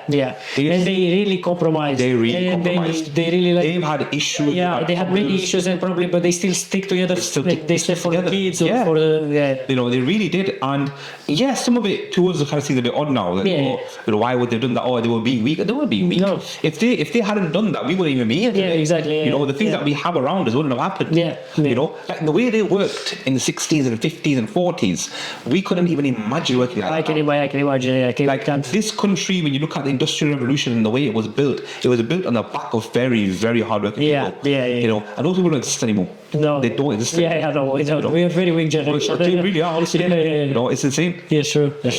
How is it to work with athletes, and or how is your customers? Is it mostly athletes or normal people or a mixture of?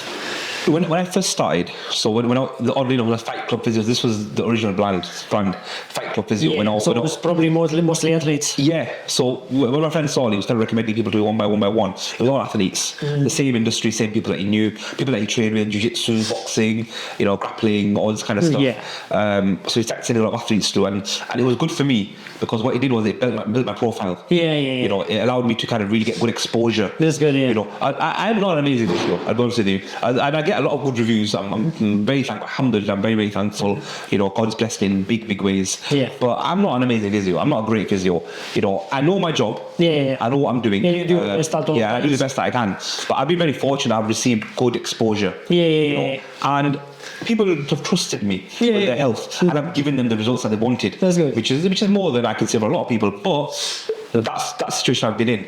High level athlete. So, you know, I've worked with boxers at very, very high level. I've worked with the MMA guys at a very high level. And when I mean high level, I'm talking UFC. Yeah, that's cool. So I've worked with plenty of UFC fighters, Bellator fighters, PFL. I've worked with people that have fought on Matchroom, you know, that still fighting on Matchroom right now. Yeah. Sponsor some very high level boxers, you know, and we still work with closely with athletes. So that whole, I suppose that chapter of Fight Club Physio gives you a good start and good exposure. And that's good exposure, good base to work from, and it really helped me hone my skills as an MSK physiotherapist. The thing with the NHS is, this is what happens when you go to NHS physiotherapist. Now, anyone that's had physiotherapy in the NHS, you would have experienced this, and you probably can relate.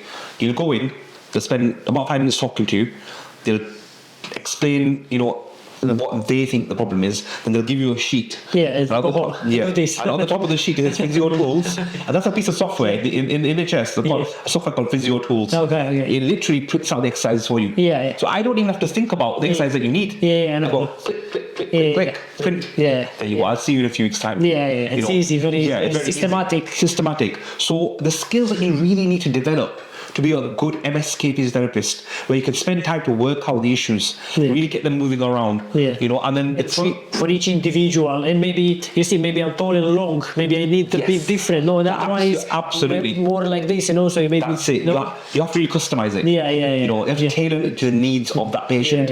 So in the NHS, you can't really do that. You're limited. You know, you're limited with time, you're limited with resources, you're limited with bureaucracy. But that's the worst. Honestly, it's savage. So in the private world, what I really got to do was hone those skills. It's like sharpening the knife. You know, I really got to work on very complex cases, odd cases, follow them through all the way to the end, from the beginning of the rehab program and the issues all the way to the other side when it got successfully back to the sport that they were doing. And then after a few years, I decided, okay, you know what? The name is a little bit intimidating, Fight Club Physio. It is. You know, I mean, for normal people, So I thought to myself, I need to make it more all-encompassing. And we create the recovery room. That's good name. You know, both of them. Even this is good. I like it. So I love the recovery room. So we opened the recovery room, and it gave it a much more broad spectrum. People kind of said, okay, a lot of people want to come. And we expanded our services to include IV drips and PNF and so many other kind of services that we do.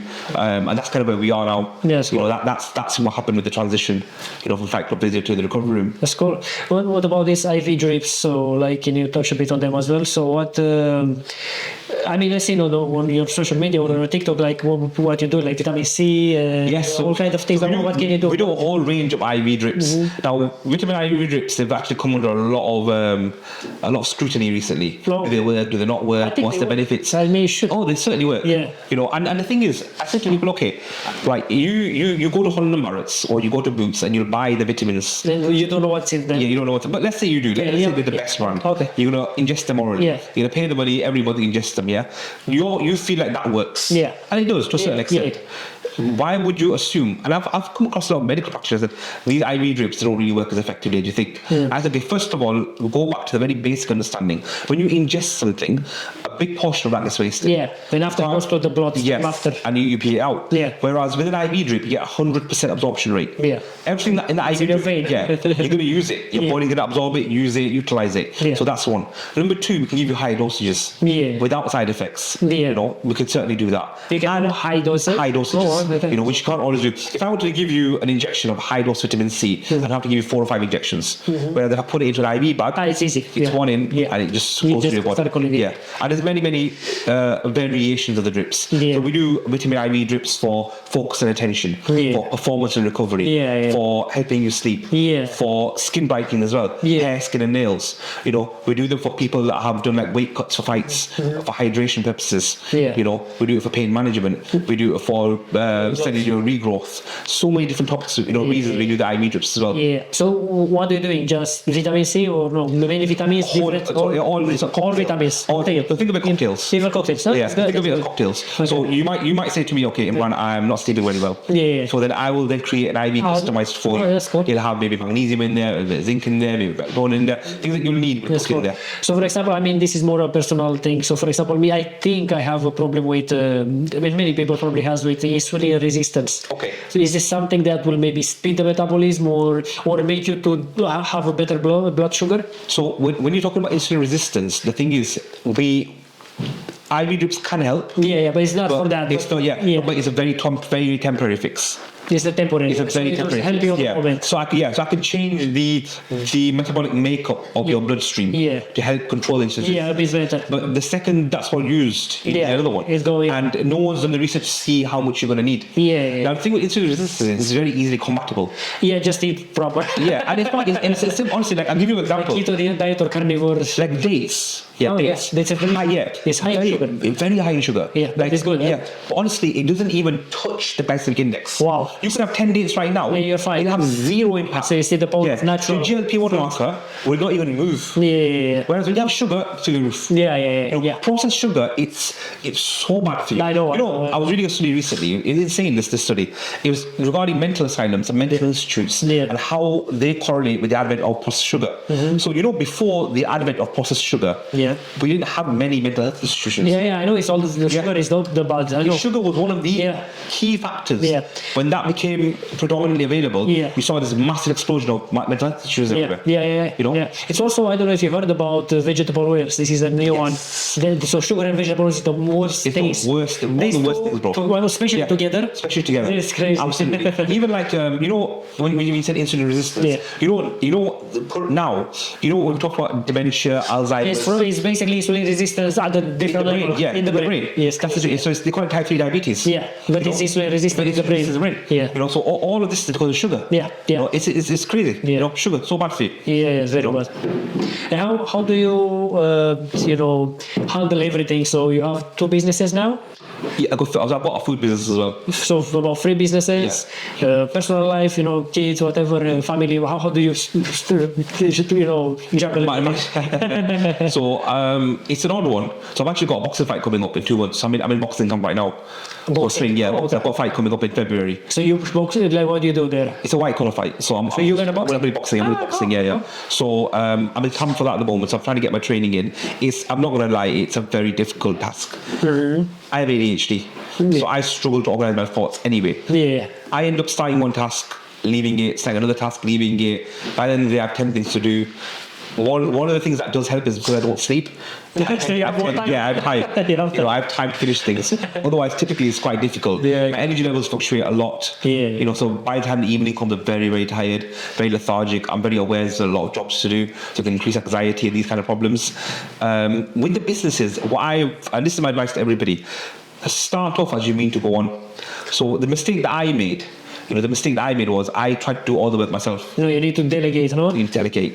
So I tore my rotator cuff 6 months ago. Full tear. Wow. It was very painful. Well, I can imagine. It forced me to stop working.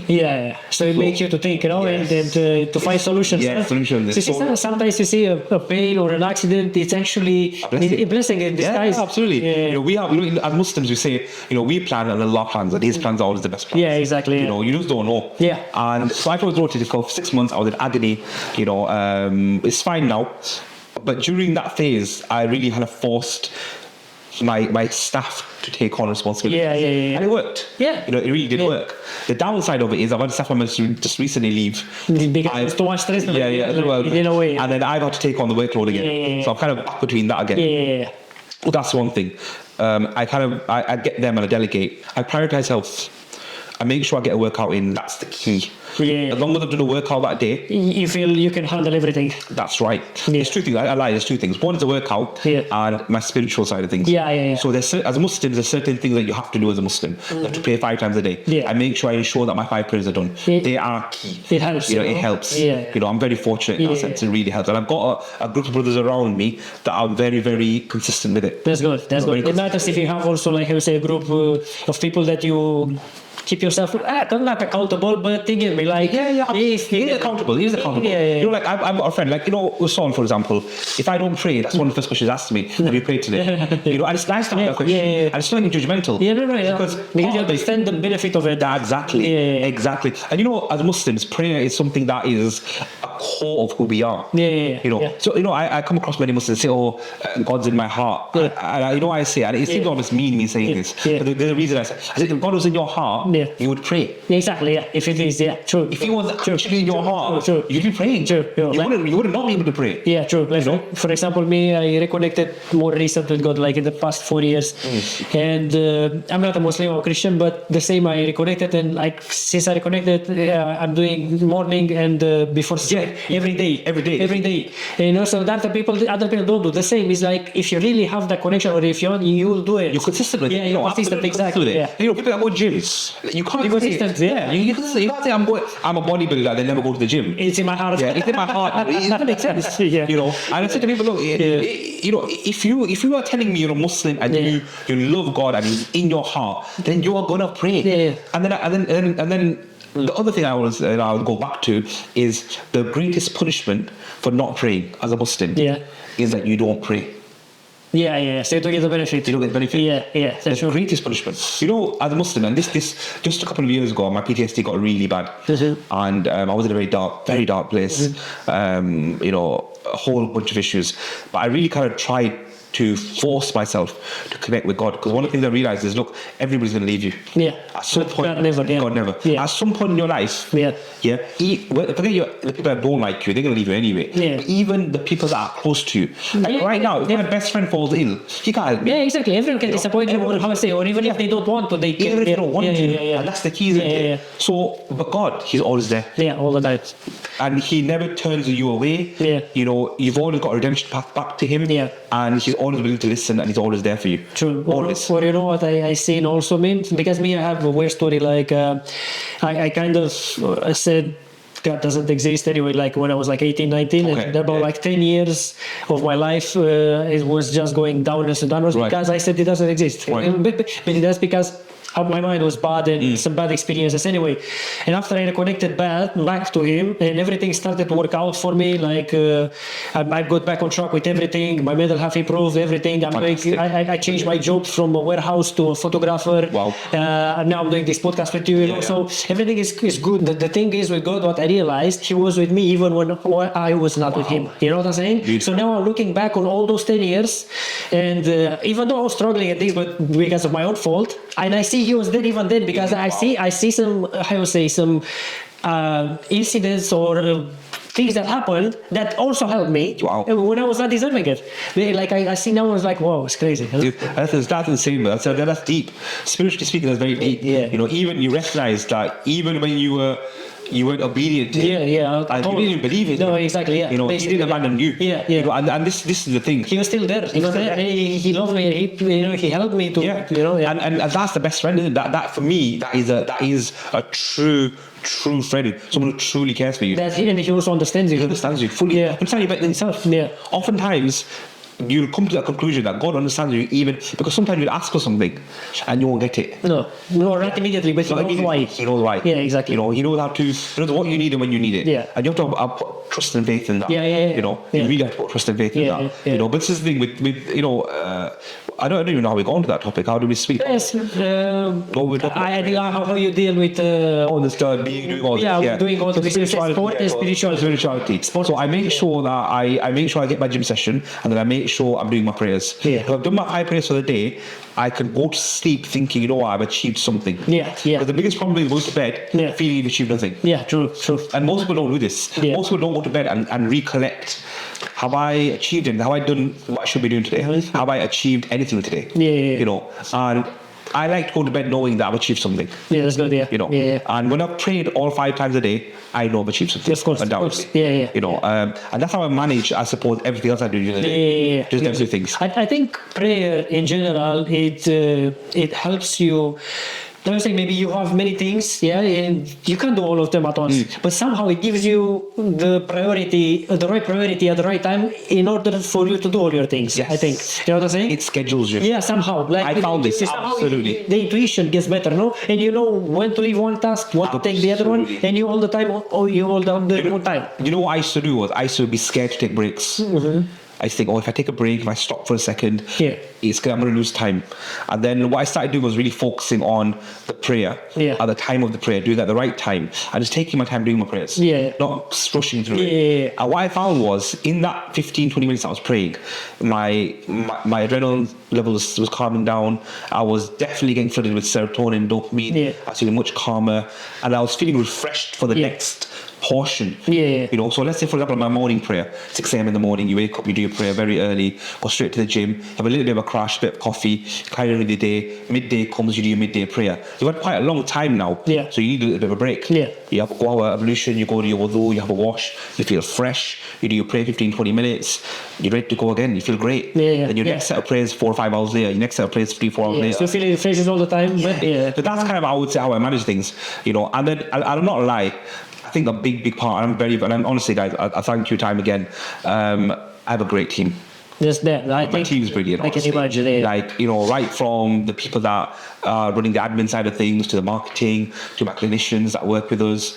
We have a fantastic team, honestly. You know, and I genuinely think that's probably why we're even doing half as good as we're doing. Because we have a great team. I think all the team is very important. The right people around you. Absolutely. Is there any new tools or technologies in the physiotherapy industry that you are excited about, or something like, I don't know? I mean, the thing with physiotherapy and most medicine, a lot of it's out of date. Okay. So this is a fascinating statistic that I recently came across that really kind of made me think, wow, this is pretty extreme. So medical literature that we use now, so current medical literature and medical treatments that we're doing now, not just literature, treatments that we're currently using and teaching at university, nearly 50% is out of date. Wow. And when I say out of date, I'm talking about there are better and more researched modalities of treatment available. But we're still using the older ones. 50%. So when we're talking about advancements in medicine, there are many advancements happening all the time. And it's about keeping up to date. And that's one thing I pride myself on.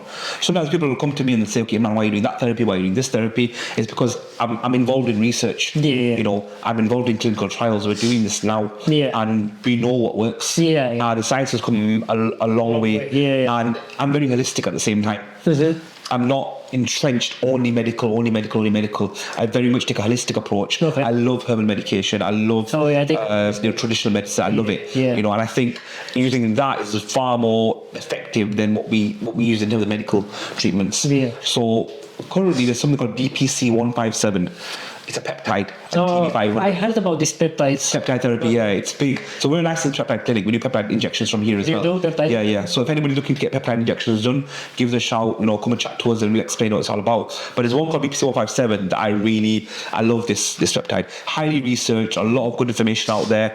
Predominantly, you inject it into areas that you've got damaged tendons and ligaments and muscle tissue, and it can really help repair them. Wow. I mean, there's new research talking about it's got neuroprotective factors, so it's actually good for your brain. It's got factors that can help with gastrointestinal problems, so it can help with the stomach lining, and it's amazing. And it works by improving angiogenesis. So what it typically does is it improves blood supply to the areas, and it even helps, and this is a really fascinating one, with cellular communication. So it helps cells communicate with other cells, you know, and that again helps the healing factor improve.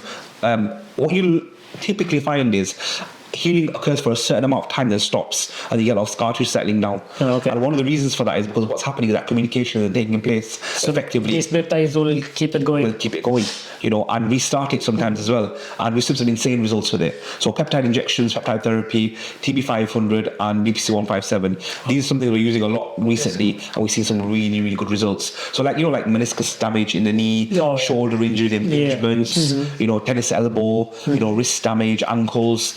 we're seeing a lot of these kind of injuries, and it's very highly effective. Wow. Peptide therapy. So good. Yeah. There's another thing actually, in fact, and this is something that I've created or I kind of put together. Okay. So we have something called a heat lab.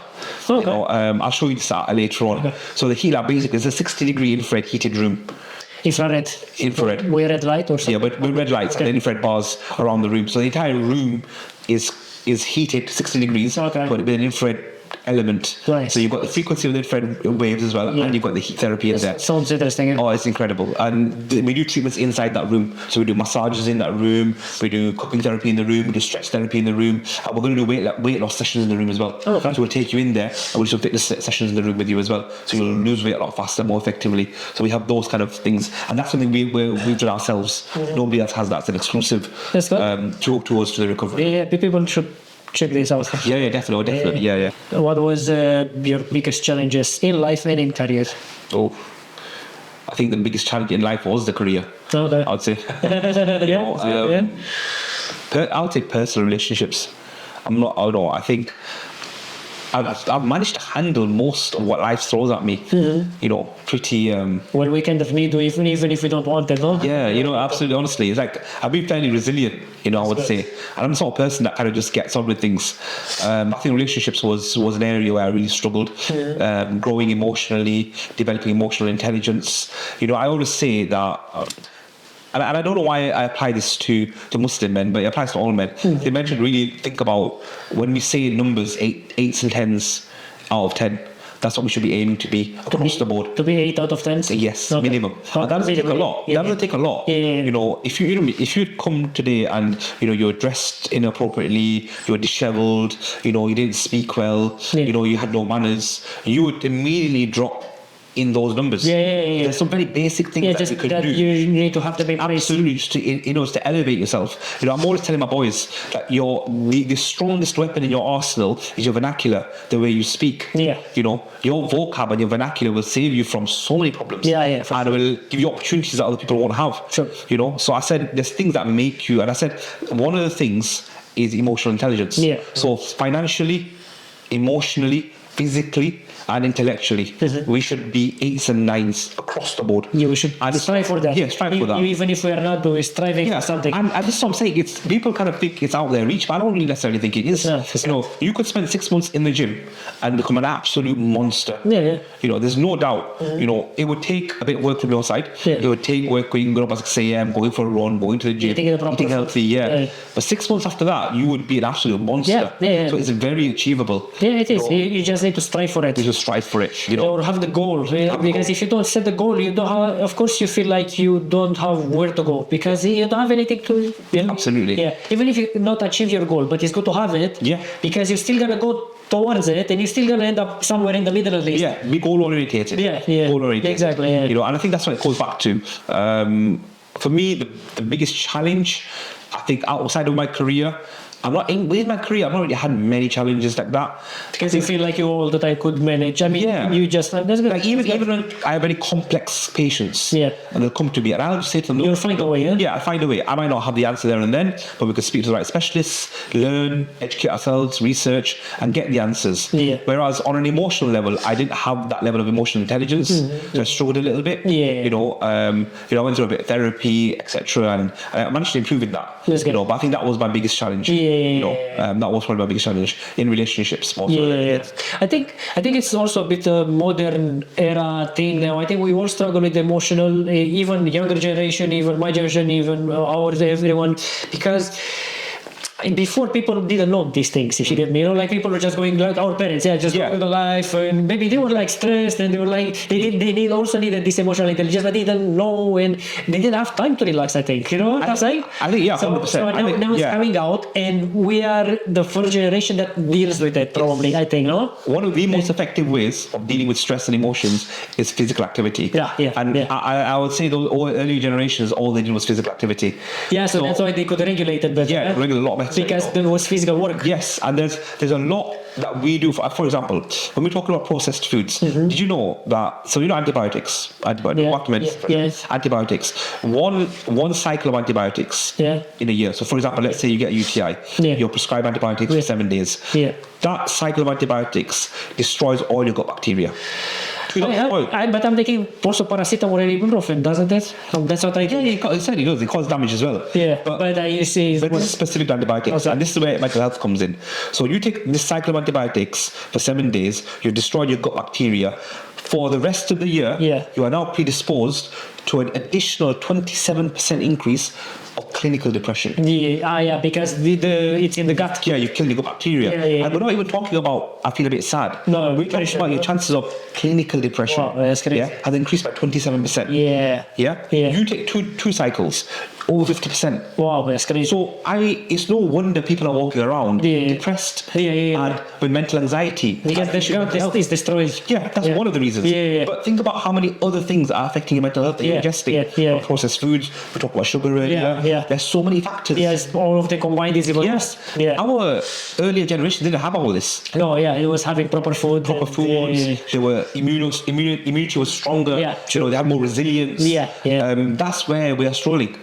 You know, we're struggling mentally because we're physically not there. Physically, we need to elevate ourselves, and we see the mental health sort itself out. Yeah, true. If you would have to build everything again, like your businesses, starting from one of your business from zero, again, and with the knowledge that you have now, how would you go about it? Like, would you do something different, or would you do it in the same way? If you get me, I mean, this might help probably other people that also that also wants to open a clinic. I would probably start a bit smaller. I went head first. I got a clinic, big clinic, 4 or 5 rooms. Sauna, ice bath. I went all out. Oh, okay, that's cool. I think looking back, retrospectively, that's probably the only real thing I would have done. I would have probably just hired a couple of rooms. Yes. And work my way from there. So don't stretch immediately too big until you're not sure. Yes, but you know, even beyond that. And I say this quite a lot to a lot of my friends, is that I would not even go to university. Yeah, you would do it without? Yeah, if I knew what I know now, 10 years ago, I would never have bothered university. I would have looked into opening a clinic, hiring some very good physiotherapists, put the money into marketing. And then 10 years later, I probably would have about 10 branches. Well, that's cool. You know? Yeah. So go more on the business side and still help people. I tell people, look, it's all great, you know, wanting to help people. It is. I love helping people. I love it. I mean, we feed the homeless on Tuesdays, Homeless at UK. That's good. So on Tuesdays, we go out there, we're part of the soup kitchen. We love helping, you know. That's good. But when you have the financial restraints, you can't help. You know, you first need to pour in your own cup and overfill or absolutely. You can't give charity. You've got nothing to give. You remain zero. No. It doesn't work. So me personally, I would have gone back, and I probably would have done that. I probably would not have gone to university. Probably would have opened the recovery room then, had some very good therapists, focused on the marketing, and then just seen it blow. You know, seen it do well. That's good. That's good. That's what I would have done different. It would be if you would know what you know now. Absolutely. That's sure. You see, that's why sometimes the way you went, even the longer road, it was meant to be maybe like this. Maybe if you wouldn't, you would not open anything. Maybe. Absolutely. You don't know any. You don't know what skills you picked up that were absolutely critical. You know, we call it the butterfly moment. You know, you step on a butterfly in the past. So there's this concept. It's a very geeky concept. But, you know, so for example, the theory is it's the wings of a butterfly. So let's say, for example, 10 years ago, I stepped on a butterfly. And by killing that butterfly, the ramifications of what would have happened never happened. Because that one thing has changed so many. So we don't know. For example, that butterfly, if you would not kill it, maybe, for example, a kid will run after it. You know, now we didn't anymore. A kid might run after it, I might have started to stop them, save the kid's life, dad's a millionaire, but it could have been so many different things. It's crazy. You know? So by doing that, so because the butterfly effect, you know, you've stepped on it, you've changed everything, you've changed what would have happened. So looking back, there could have been so many of them moments. You know, so many of them moments. I think the only thing that I would never, ever would want to change, genuinely, is my kids. For sure. And I don't know you guys are gonna hate me for this, but my youngest daughter, she's called Mary, and she's the apple of my eye. Like, I adore on her. She's literally my favorite person to be around at any given time. Whether I'm sad, whether I'm happy, she's my favorite person to be around. And honestly, that's genuinely, I could not change a thing about her. You know, the one thing I would never want to change, you know, is Mary. Can you share a challenging situation maybe with a patient, and how did you manage to solve that or to help him? You know the odd thing is about therapy. Oftentimes, what you're saying and your demeanor and your personality has a bigger impact on the person that you're treating than the actual treatment you're doing yourself. Yeah. It's almost like placebo. Yeah. Almost, Exactly. you know. Yeah. And don't get me wrong, it's not all placebo. If you want to go there, stress about it. Yeah, honestly. you think you're... Yeah. And I've learned this concept, and I say this to a lot of young guys, and a lot of young guys don't do this, is play the game. Yeah. Play the game. Guys, play the game. You could talk to someone nicely and win that person over, and they are going to listen to what you're saying. They're going to make compromises to help you, to help them. They're going to appreciate you more. You're going to make them more amicable. Yeah. Just by speaking to them nicely and speaking in a certain way, and by saying sorry every now and then and being a bit more polite. Yeah. Playing the game. Yeah. You know, instead of trying to bombard them with information, trying to show how clever you are, trying to be this ego. I used to have this ego problem all the time. You know, I'm the one that knows the most. I'm the most educated. I've studied the most. But what I try and do now is, despite any of that, I bring myself down to a position where I say, okay, look, this person's come to me for help. I'm in an honoured position.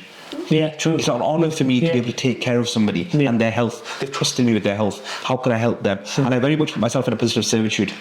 I'm in service to serve this person, you know, and that really helps me kind of, when I'm talking to somebody and build a rapport, it really helps with that. And it makes them more comfortable. Yeah. You know, it makes them a lot more comfortable. You build a connection a lot quicker.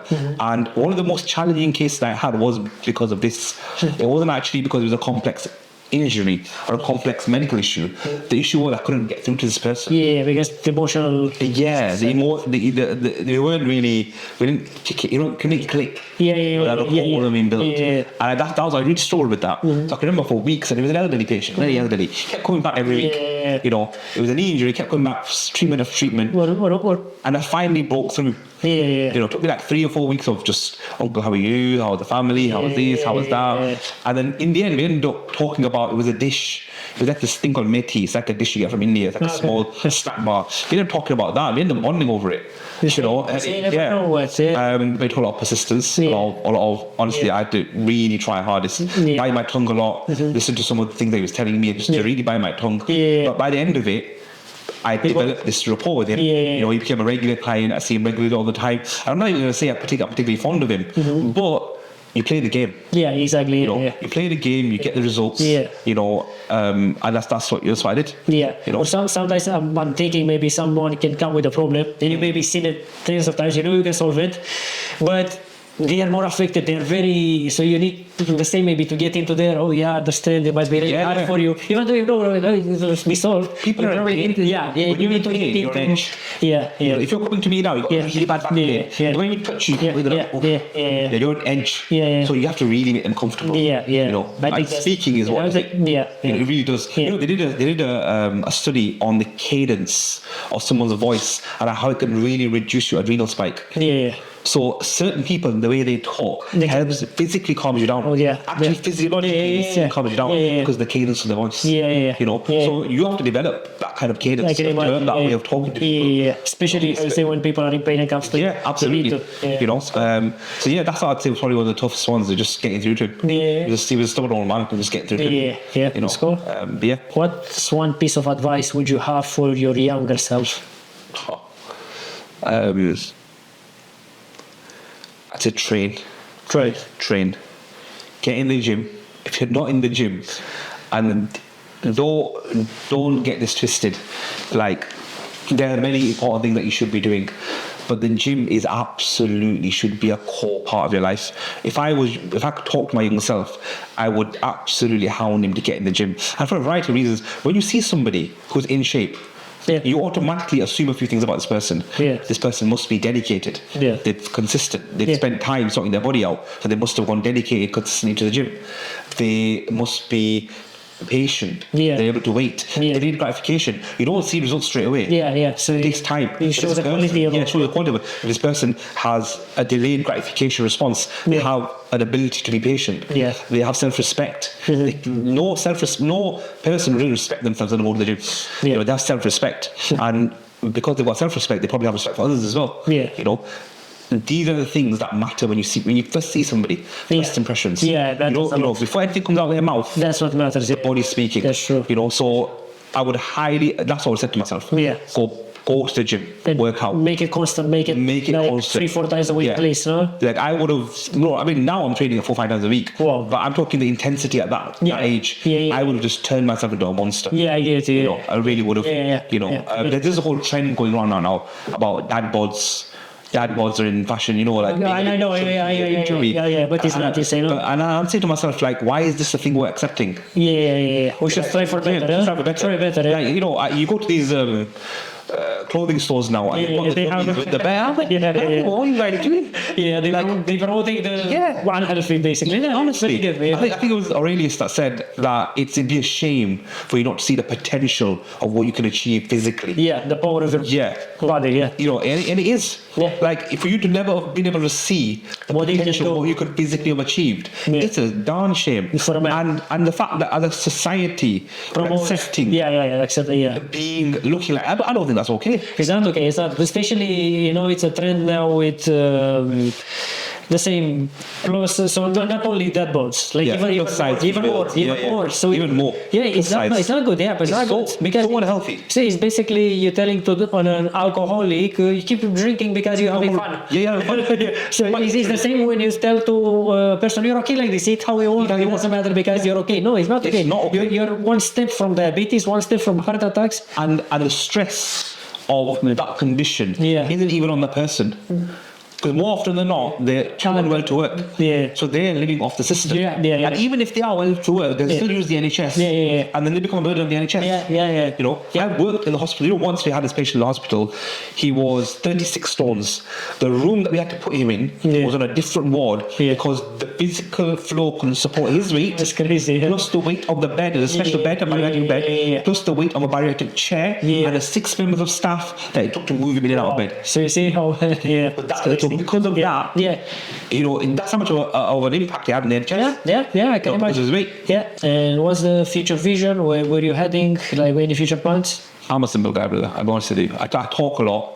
And apologies, it's this podcast has felt a bit like I'm waffled on. I think it's good. Because I like very good, you know, bits of information. But genuinely, I think my plans, and if it comes, if $1 million comes, fantastic. I'm saying thank you, alhamdulillah.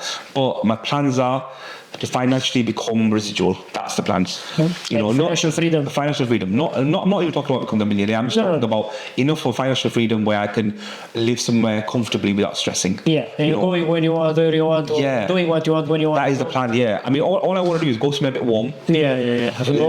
Honestly, and you know what? It's not even that unachievable. It's very achievable. It's not unachievable. It's very achievable. Yeah. You know, I think if you are thinking that you can't move to a warm country and a passive income from the UK, I think you are limiting your thought process. Yeah. It's not easy.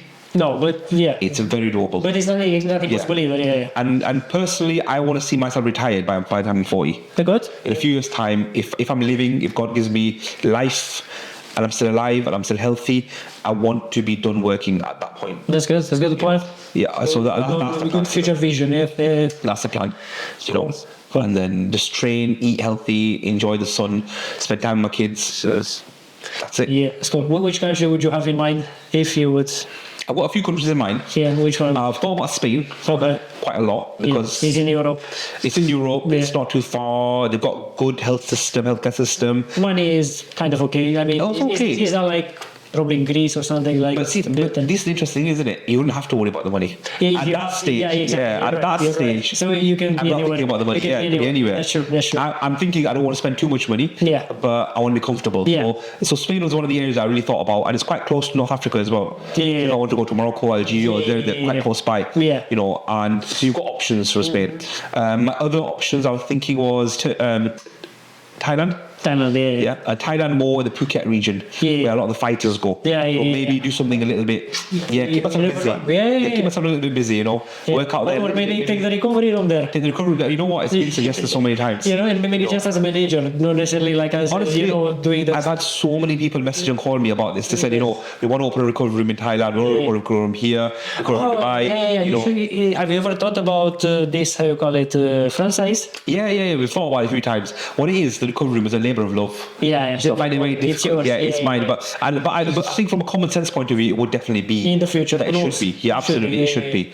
You know, but Thailand just because the cost of living is so ridiculously cheap. Yeah, yeah. You know, and I could really get my fitness levels up there. I can enjoy the You have enough free time. a lot of free time. Food's very cheap and nutritious. Yeah. And I've got connections there. I've got network there that I can really use it to help me. That's You know, so that was another suggestion. There was some talk about Dubai, but I've kind of gone off that idea quite a lot now. Yeah. It's too cosmopolitan for me. Yeah. You know, so I like too much city life. No, Yeah. no, it's better. Yeah. I prefer a bit more rural Yeah, life, me to too, be honest. me too, Yeah. So yeah, that's kind of the plan going into the future. So, well, yeah, that's good. Thank you for the podcast. Thank you very much for having me.